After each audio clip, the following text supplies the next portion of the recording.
Hey friends, Eric Feltus back with another episode of The Great Unbecoming, and we have a very special two-part episode for you.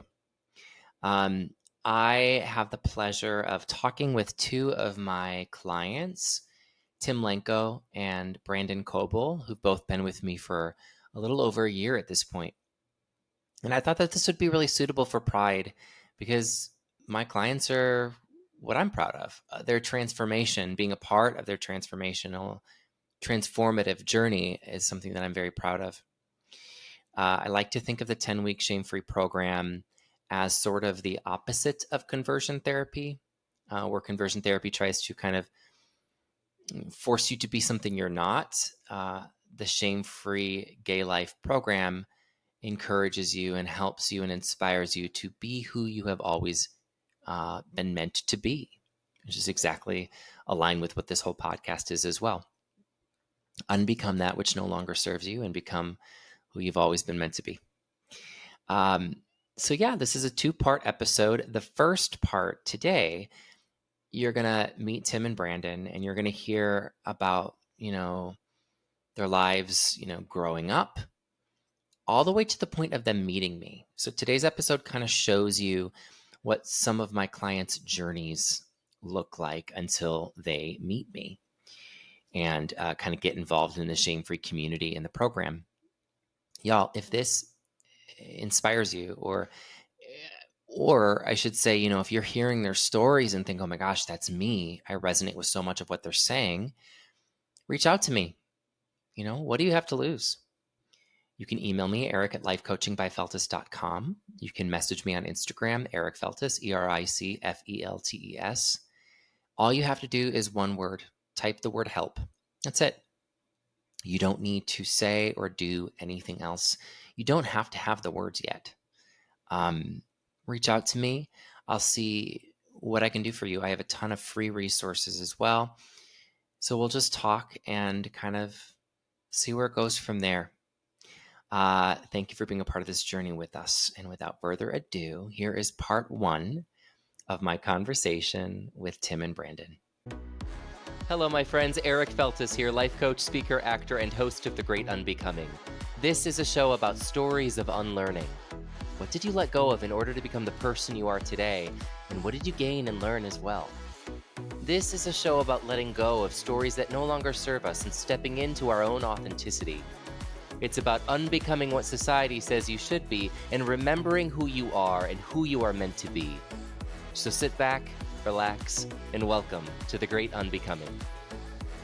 Hello, my friends, and welcome to another episode of The Great Unbecoming. I'm so happy to have you here. This is my first episode I've ever done with not one, but two guests. And I want to start out by saying this.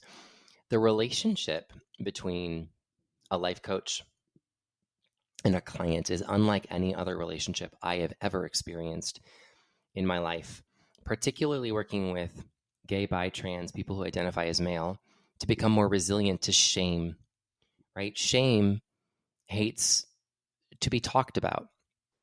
It hates to have words put upon it. And what I have recognized with my clients is that a great tool that I can use with my clients is storytelling and is telling my own story.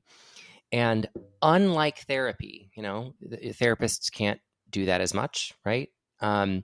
But unlike therapy, as a coach, I have the honor and privilege of being able to share my own story with my clients. That creates a very unique relationship. There is definitely, right, that boundary, that professional boundary of a coach and a client. But there is a level of intimacy you don't see in other relationships. When I started my business, I didn't realize how much I would be moved by forming relationships with my clients as much as I have. I didn't realize how much I would get out of this work. I thought it would really only be one-sided. I didn't realize I would get that much out of it, but that's what a community is, right? It goes both ways. And I have two guests on today who are a part of my program. They're a part of the leadership program. So I have a 10-week shame-free gay life program. I also have an ongoing monthly leadership program. I like to say that when it comes to community building, confidence building, becoming resilient to that shame, learning how to love yourself as you are, I like to say that the 10-week program teaches you how to swim, but the leadership program teaches you how to be an Olympic athlete. Now, here is the challenge. When you are a coach for Olympic athletes, that means you have to be on your game. The two men that I have on this call today have both been with me, one a little over a year, one almost reaching a year. And my goodness, do they make me work, because I have to listen. If I want to lead people, I gotta keep growing and keep learning. So they make me a better person on a daily basis. So I'm so excited to introduce my two guests, Tim Lenko and Brandon Coble. Before I let them talk, I swear I let them talk more than I'm letting them talk right now. I want to read a little bit. Likely story. They're like, that's not true. I didn't ask you two to talk yet. Don't let him fool you. I want to read their bios real quick. So Tim Lenko is a writer and performer based in Saskatchewan, Canada.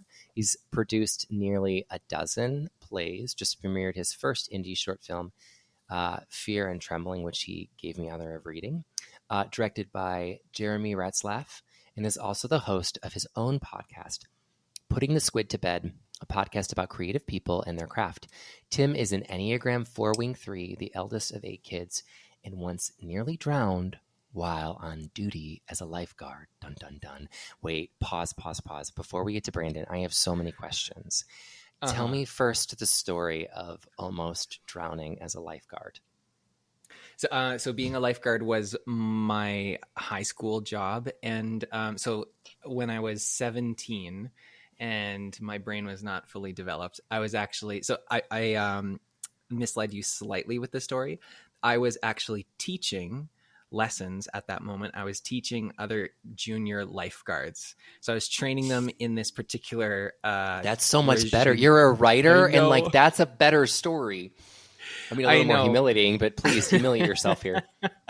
Totally. So I was teaching this group of junior lifeguards, and they had done a good job of these spinal rollovers. All the lifeguards out there will know exactly what that involves. It involves, Brandon, you're a lifeguard, aren't you? I was a lifeguard, for a while.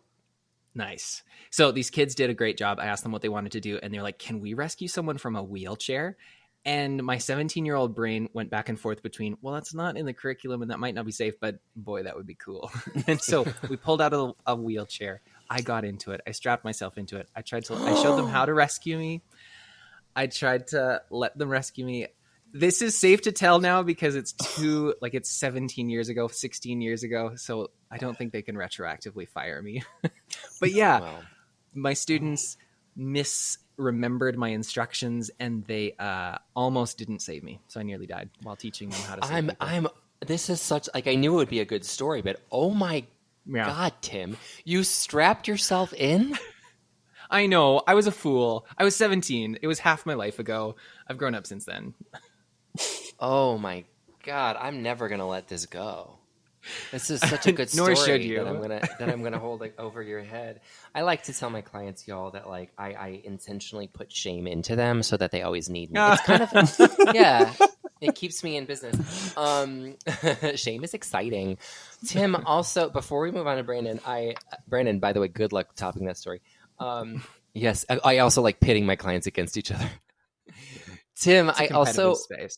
It's so healthy. Tim, I want you to talk about Putting the Squid to Bed. Where did you come up with this title, and what's it about? Oh, yeah. So I've always been a writer and a performer. Like the first thing that I wrote down when I was a kid, I wrote a book that was like 2 pages long, and then I bound it. I drew a picture on lined paper, and then I bound it with using yarn. So ever since then, I've always been so drawn to creative projects. And I've always had the struggle with projects never seem finished. They always challenge you. If you're engaged with them, they challenge you, and there's always something new to do. There's always something to polish. There's always something to fix. There's always something to add. It just never seems like they're done. And this image I read in a book once, I can't remember the author, but the idea of putting a squid to bed involves tucking each of their legs under the covers. But every time you get 1 or 2 legs under, there's 4 or 5 more that have poked back out. And so it never feels finished. And you just do. So the idea is you just do your best. And it comes down more to surrender than actually completing and like arriving and being done and finished and perfect. That sounds so. Yes. Yeah. So the podcast is interviews with other creative people who do different things, and to talk to them about their journey of discovery, exploration, and then surrender of the projects that you never can get perfect. I just love that title, and it really does lean into the discomfort and kind of pushing against the grain of perfectionism, doesn't it? Mm-hmm. Big time. By the way, you saw that I just interrupted you, and funny story, I interrupt all the time, but y'all know that. So I asked both of these guys questions in an email. I said, these are the questions that I may or may not get to when I talk to you. Tim, Brandon sent me a long, written response to each of the questions. And I was like, dude, oh, amazing. I don't need that. I just needed the response to the bio. And his response was, well, I know you're going to interrupt me anyway. So I wanted to have prepared responses for when it happens. He knows you really well. He does, and I hate him for it. Speaking of this jerk, let's talk about Brandon. Let's talk. Brandon is a native of the greater Los Angeles area and grew up in a conservative, evangelical, and non-affirming spaces. He works in the construction industry and likes to spend his free time outside gardening or in nature. He's a bit of a know-it-all, but in the best way? Question mark? He put the question mark in, not me. All of that is true, both know-it-all and is it in the best way? He loves being helpful or sharing what he's learned with those around him. That is true. Brandon came out in his 30s and has spent the last year working on building up the communities he belongs in. Here's the thing, a couple of things about Brandon. He is a know-it-all. Like, literally, I was telling Megan this. He knows everything. Like, someone hit I don't know if I told you this, Tim, someone hit my driver's side mirror and knocked like the cap off in the mirror part, and we decided I definitely need to get a whole new one. And he's like, very understated in a very Brandon way. Yeah, we could fix that. I'm like, what do you mean we can fix that? He goes, we just have to order the part and install it. I'm like, I don't think it's that easy. He goes, I think I'm pretty sure I can do it. And it's like, I love it, I hate it, because I feel so incompetent. I took him over to see my new backyard space, and he's like, this plant is called a derp, derp, derp, derp, and it needs this much water, and you need to do this, and the reason it's feeling this way. I'm like, you're a walking encyclopedia. Oh, by the way, my goal for this whole thing is to not let Brandon talk at all. You're crushing it so far. Brandon, I have a question for you. Am I allowed to answer? Yes, but I had to look at your bio. Oh, so you're in construction. I have a serious question. What is the difference between cement and concrete, or is there a difference? Oh, sir. Well, my entire life is concrete because I work specifically in concrete construction. That's something maybe would have been funnier for the audience, so it wasn't like an inside joke. He works in concrete construction, and I said cement once, and he almost bit my head off because it's not the same thing, apparently. Cement is one of the ingredients in concrete, like flour is to cake. That's a great metaphor. I understand now. I don't know why you didn't tell me that the first I'm pretty sure I used that same sentence. Maybe my eyes just glazed over when you started talking about concrete. Hey, y'all, I promise I'm a much more attentive person when we're on the clock, just not when we're not on the clock. Anyway, I think I'm just going to end this now. This isn't helping anyone. Anyway, I'm really glad that both of you... Thank you for coming to The Great Unbecoming. This was a great episode. Have a really good week, guys. Questions for both of you. Let's do some round robin. How did we meet? Go ahead, Tim. Go ahead, Brandon. No, it's all you. Okay. Eric, you and I met on Instagram. I was kind of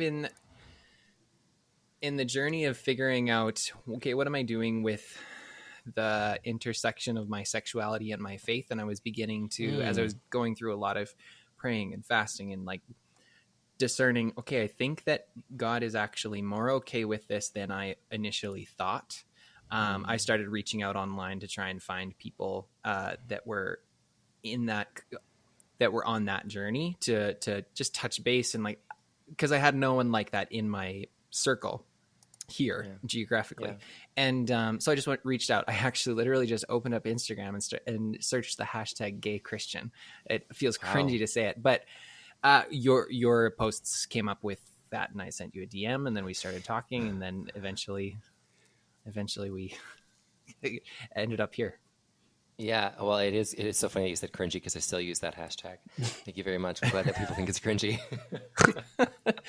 It worked. No, me It is worked. cringy. Thinking like, okay, I just want to find these people, so I will search But their did it hashtag. work for you? Did it work for you though? 100%. God Here works we in are. cringeworthy ways. He does You use the are least of worthy. these. Yeah, you are Yeah, worthy of the cringe. foolishness of man is the Yeah. wisdom of God. So that's so funny. You search the hashtag. I was gonna say cringeworthy Christian. That's a good hashtag. That's the circle that I'm going to search up next. Those are going to be my new friends. I might have to use that at some point. That could be a whole series, the cringeworthy Christian. There is enough of them. Brandon, how did we meet? Well, you slid into my DMs.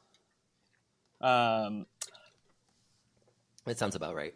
yeah, it was on Instagram. I think I'd followed you like a week or something before, and I like just reacted to one of your um reels in your stories or something, or a TikTok you shared in your stories, and then you asked me a lot of very insightful questions, and it was shortly after I had quit my therapist, who just told me I needed to go out and have a lot of sex to cure myself. And You mean I didn't say that to you right away too? no, you were like, oh, okay, you're a teeny bit broken. Also, what's the difference between concrete and cement? You did ask me that also. Um, To be clear, y'all, we're joking. I would never call a client broken. I would never call a human being broken because we are not broken. We're just messy. Correct.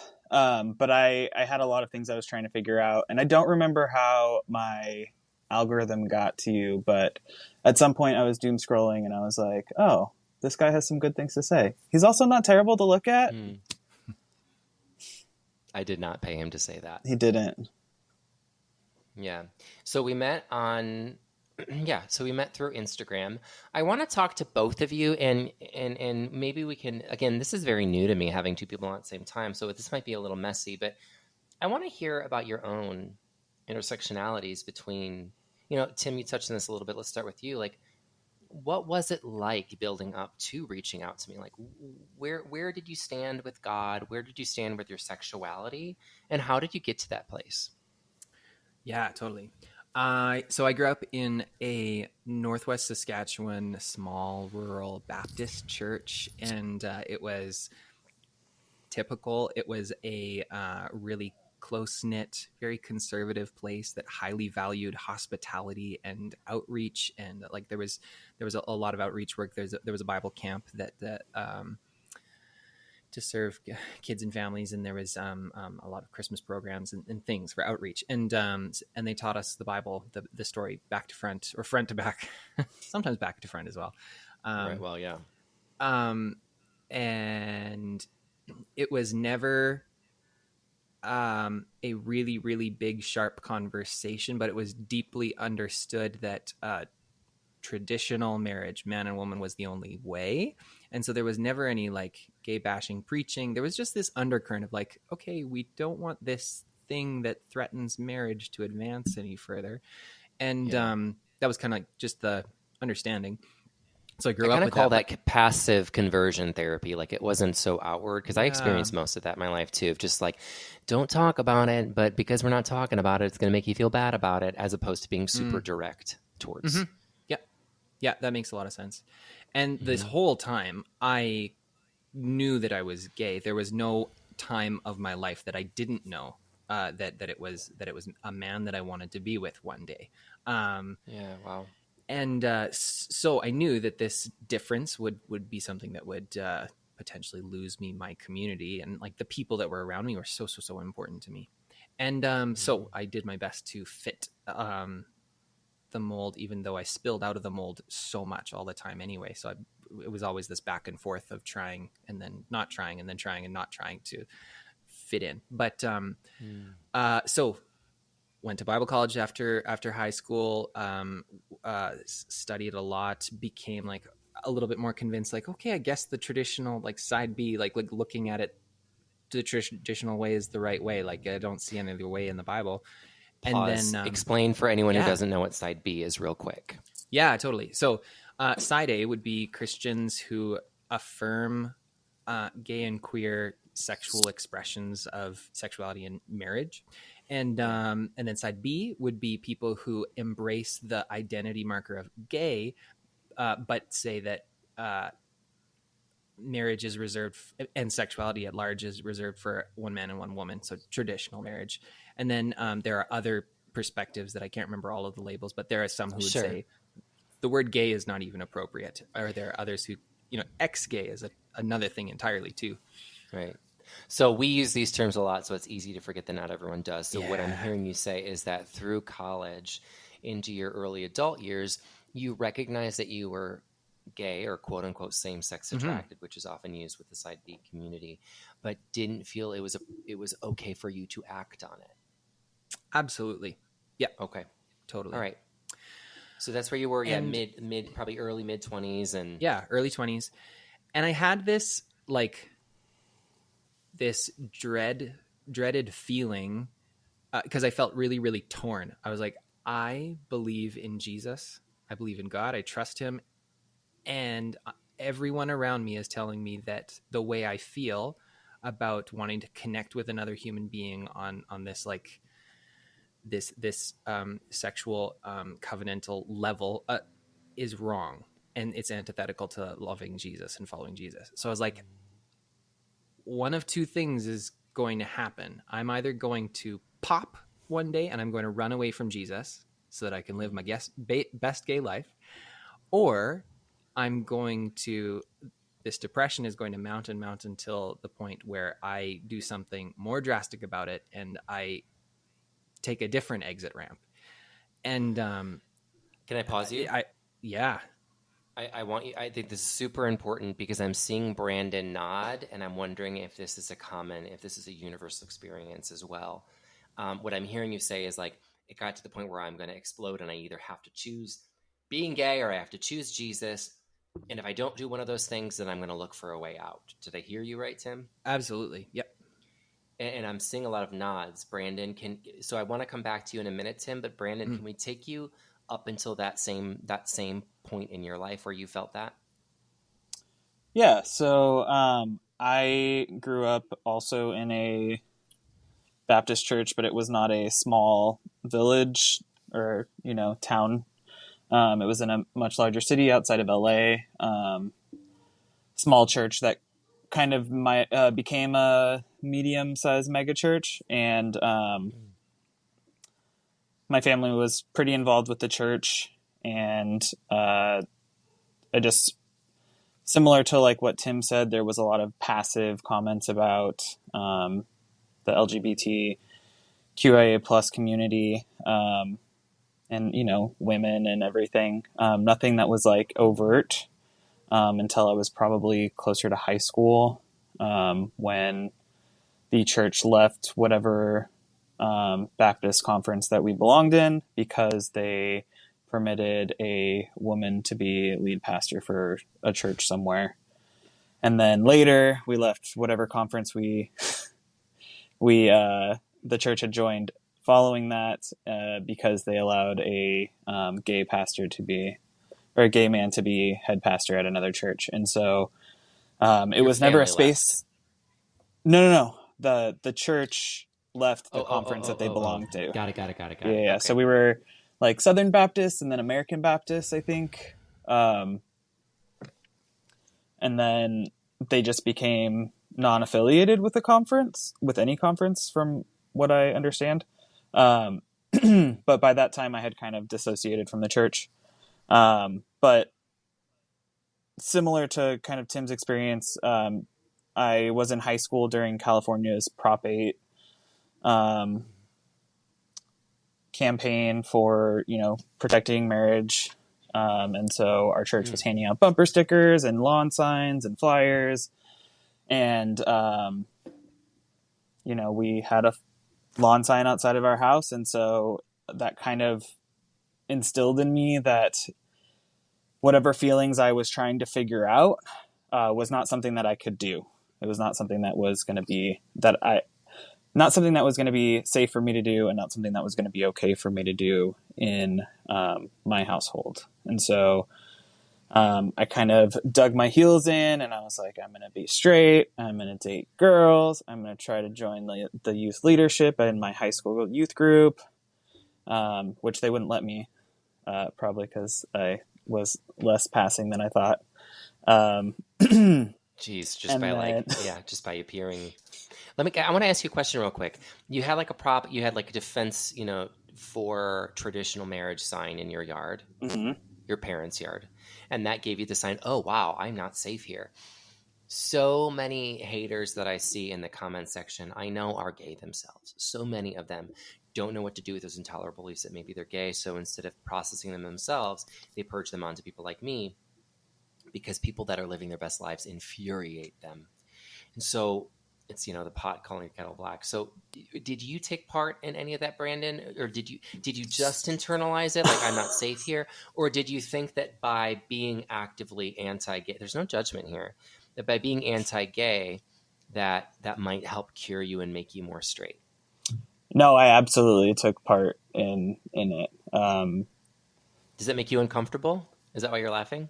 I mean, a little bit. I was actually just talking to a friend about this earlier today, about, growing up religious and having this, like, because you are repressed, that you, and you've, like, put that part of yourself in this box or this room, and inside, that you, like, can't stand that anyone else is doing it. And I'm not saying that Absolutely. every queer basher or, like, hater of, gay culture is necessarily gay themselves. I feel like that's a hard statistic to prove, but I do think that people are afraid of things that they don't understand. Yeah. And when you have no exposure to it, other than this is something to be afraid of, or something that, may hurt, this is going to hurt your family. It was something that, Right. Was scary. Of course. And there was, I yeah. I want to say I get it. I want to affirm that, y'all, because like it takes courage to say that, Brandon. It takes so much more courage to say, maybe I was wrong, right? Maybe I was projecting. Maybe it was too intolerable. So instead of, again, processing it myself, if I can't regulate my own feelings, I'm going to try legally to regulate the feelings of other people. Of course, none of us condone that, but I understand where that place comes from, and to not stay there takes courage. And while you won't say that everyone who is outwardly homophobic is gay, I will. There are studies that show that people who are outwardly gay are express homosexual tendencies themselves. You're right, Brandon. I can't prove that every single person is gay, but I would venture to put money on either everyone is gay, they are afraid they are gay, or they are afraid of someone close to them in their life is gay, and they think that if I do this outward violence towards a group of people that are just trying to live their lives, I can change myself or people close to me. And I think whether or not that's true or not, I think that's what you were experiencing. So thank you for Yeah. sharing that. Yeah. So, I definitely participate in some of the bullying, and, fortunately, after having come out myself, I was able to have conversations with a couple of the people that I bullied and apologize. And, Wow. and that was very powerful for me. And I think, very healing for them as well. Yeah, absolutely. Yeah, actually, I had a couple of those too, now that I think about it. And it really means a lot. It says a lot about the person's character when they're able to reflect. That's all we can do. Brene Brown says we're not here to be right. We're here to get it right. So that's a process of getting it right, and it takes courage. Back to you, Tim. So you were about ready to explode. And it sounds, maybe I'm wrong, but it sounds like where Brandon might have taken the approach of trying to regulate other people, it sounds to me like you took the approach of trying to regulate yourself. Yeah, absolutely. More of an internal struggle. Oh, totally. I did my best to try and understand the expectations of the people around me, particularly the close friends that I cared about and the authority figures that had power over my life and the different places that I went to. And I did everything that I could to try and conform to those expectations, meet those expectations, and then fit in so that I could survive. And Survival. Yeah. And yeah, I knew that would, then I knew that would not be sustainable, although I hoped that it would. But I felt fated that it would not, that things would end in tragedy. So as I was, there's two different groups of people that I would, open up to. And so I would open up to people about this struggle, which is the word that I would have used at that point. And there were people who were particularly interested in, so most of them were compassionate on both sides of this fence. But there were people who clearly prioritized the protection of the truth as they saw it. And then there were other people who, while they still, prioritized, they still valued the truth as they saw it, that being like traditional marriage, their priority was empathy for me. And these two different groups, I had extraordinarily different experiences with: the people who prioritized protecting their dogma and the people who prioritized listening and caring for and recognizing, Wow. Ooh, this dude is suffering. And no matter what I think, I don't have to change my mind, but I'm going to be present with him and care for him because he's suffering a lot. And I am so grateful for those people. Isn't it wild? Sorry, Tim. Yeah. Again, which part of it? No, that's okay. I infamously interrupted you. Now I wish I did. And it didn't take what, Tim? Oh. Sorry. Oh, it didn't take changing their minds to have empathy. It didn't take changing their minds. And that's something that I would very much want. All of the people that I love who still believe in traditional marriage as the only expression of marriage, for them to really internalize. They don't have to change their minds to be compassionate and make space and care for struggling, suffering people in front of them. Question: when you do talk to the people that staunchly believe just in traditional marriage, do you ask them of the Bible which of the 8 types of marriage in the Bible do they mean is traditional, considering marriage between a man and his slave is considered traditional and one of the 8 types of marriage in the Bible? No, I just CC you on the email and let you ask me. And he does too. I get fiery, and not everyone's like this. Like, Tim holds space for people who disagree much better than I do. And we all have different ministries, right? Like, my ministry is helping and healing the people that have been burned. And if someone else can take the reins for other people, my heart rate's going up. Okay. Now I interrupted you, and then I uninterrupted you, and then I forgot what my original thought was. Dang it. That's okay. Maybe it'll come back to you, but if you want, I can just keep going with the one part of the story that'll probably take us up to. Great. Okay. One of the people who were incredibly empathetic and attentive to the suffering I was going through became a person that I eventually confessed to. When I said, "Do you think it's possible that God is okay with gay marriage?" Because like that's what I wanted. I deeply wanted. I nowhere around me was there anyone who said that this was possible, and I shared this desire. I opened up vulnerably, sharing, "This is what I wish was true. Do you think it's possible that God is okay with this?" And he's someone that would never budge on that, as far as I understood at that point. So I expected him to very kindly, very gently say, "No, I don't think so, but I think here's a way of forward in grace with Jesus." But he didn't say that. He said, "Well, the only way to find out is to go back to the Bible, read it more, and pray about it, and invite God to show you." And I had never had someone permit me the space to dream that God might be okay with the way I wanted to love and find love in marriage and partnership. And it was an extraordinary gift. Wow. And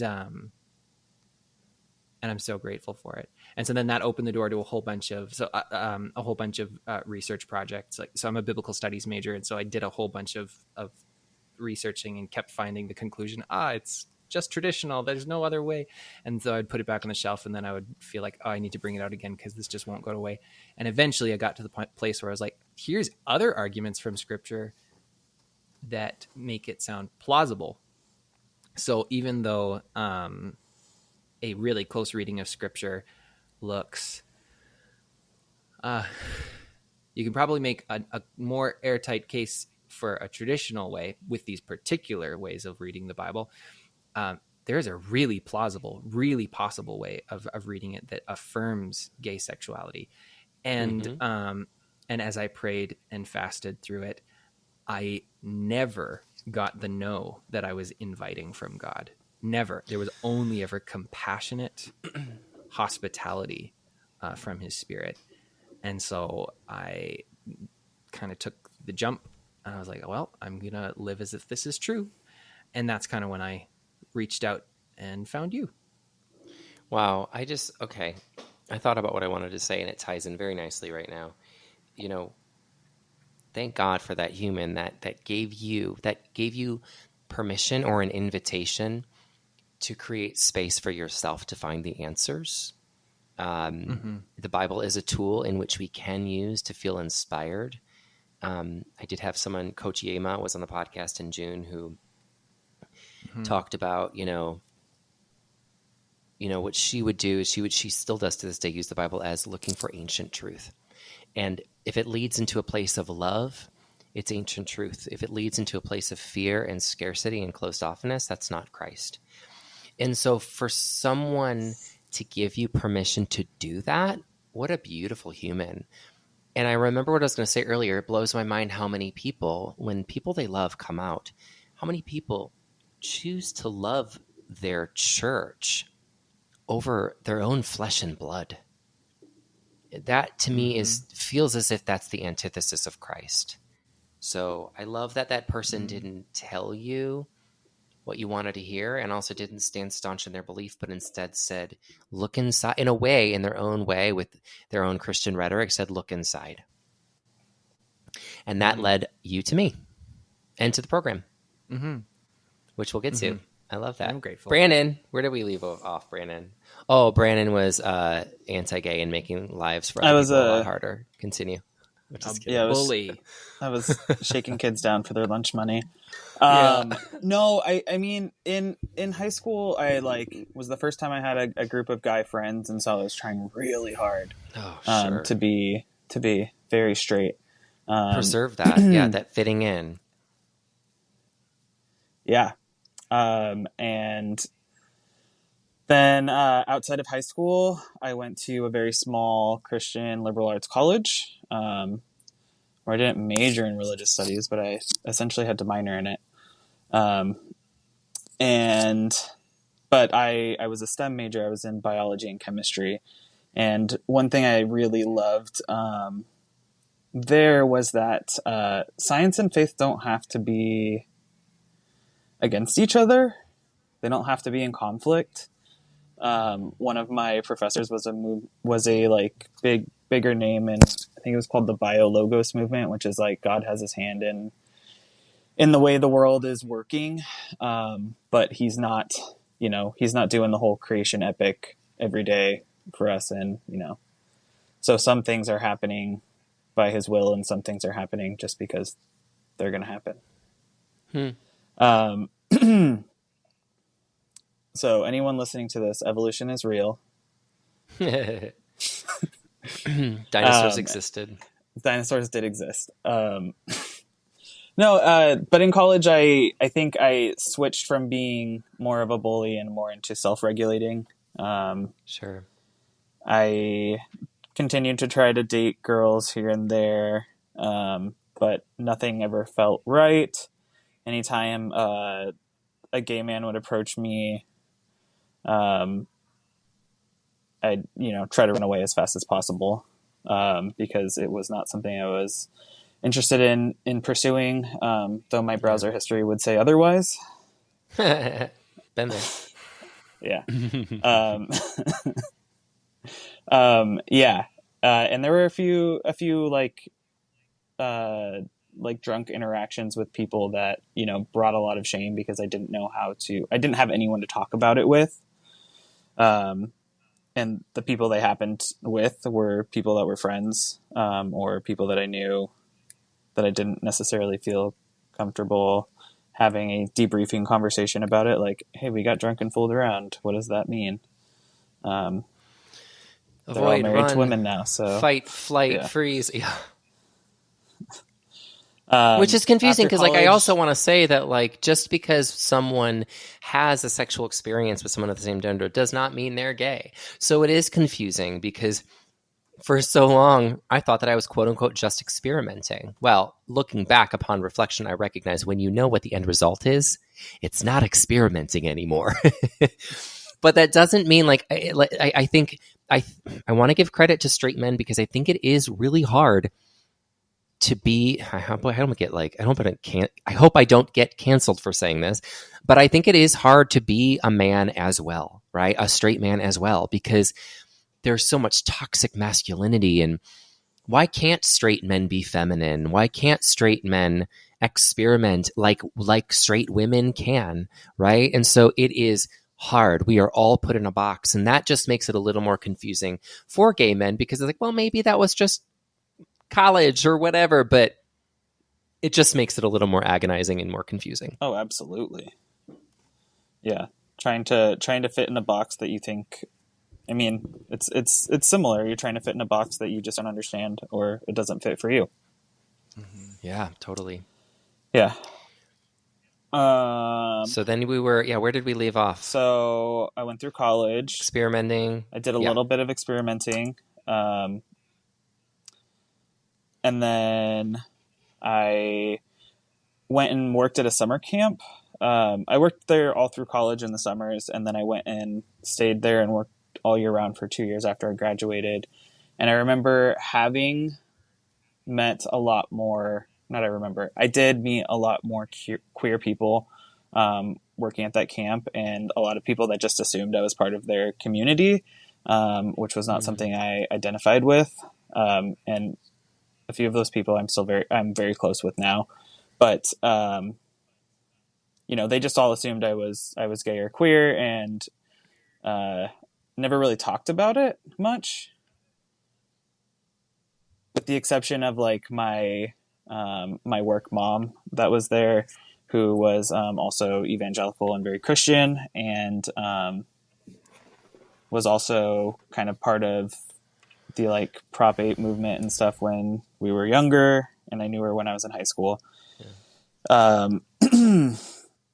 But the real changing point for me coming out of that space was when both of her daughters came out, like around the same time that I stopped working there and moved home, because it was seeing her change now that she had a reference point to it, and wanting to be more affirming and loving to her daughters was a pretty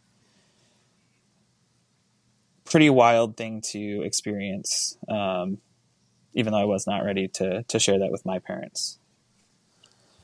So then I moved home, lived with my grandma for a couple years, and then was further self-regulating and trying to figure out whether or not I was going to be gay or going to continue to hide it or potentially no longer exist. Very similar crossroads to Tim. Yeah.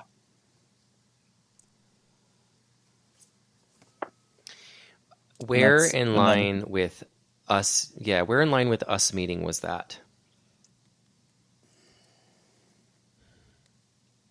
So I think that was like a couple years before I met you. Yeah. Would you say that was about the darkest? Absolutely. Yeah, I remember coming home from work one day and walking in and telling my grandma that I was depressed, and she did not have the ability to respond to it, and she just said, "Okay, honey."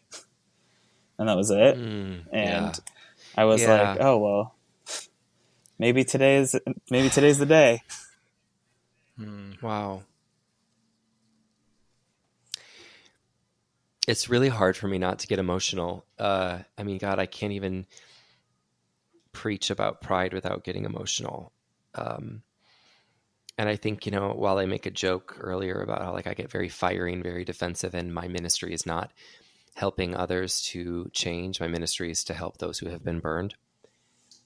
While I say that sort of lightheartedly, it's just because I see so much of the hurt and the pain that so many people feel. Oh, and it's so unfair. It's so unfair and it's so wrong. And if people really knew, if people really, really knew how scary it is. And so I'm saying this out loud publicly for two reasons. Reason number one, most importantly, so I care about the most. If you're listening to this and you are in the closet as well, you're not alone. The feelings that you're feeling are not wrong. And it is scary. Your feelings are right. It is scary. We'll get more to those people. I want to talk to those people more later. But I also say it for people who are struggling, allies, or straight people who are struggling, like the people Tim was talking about, to choose church or to choose people. The church is people. The body of Christ is made up of people, and we are all made in the image and likeness of God. And while you don't have to agree, I would implore you to continue to keep searching for love, not searching for what you have always been taught. Faith is not certainty. Faith is sitting in the discomfort of the unknown and saying, I will choose love in this moment right now, whatever that means. So that being said, Tim, we're at your crossroads when that bubble was about to burst, and that's when we met. And we met on Instagram. And what was it like first talking to me and hearing about the program? What was that like for you? Oh my goodness, I just love these men so much. How can you not? Originally, I had planned on this being a one-part episode, but I looked at the clock and I'm like, oh my gosh, by the time we were done, it was over an hour. And time just flies when you talk to people that you enjoy talking to. I am just, again, so honored to be part of their journey. And this is only the first half. So come back next week, y'all. Next week, we're going to pick up where we left off. And you'll hear kind of what their journeys were like starting a year ago when they had the courage to say yes to themselves. And we'll go from there. Thank you again for being a part of this journey. And once again, if you want to reach out to me, do so. Really do so. There's a voice in your head that's saying, just do it. You have nothing to lose. There will always be 1,000 reasons why you shouldn't say yes to yourself. Take that one step. What's the worst that could happen? All right, y'all. Happy Pride. Enjoy the rest of this month, and I will see you next week.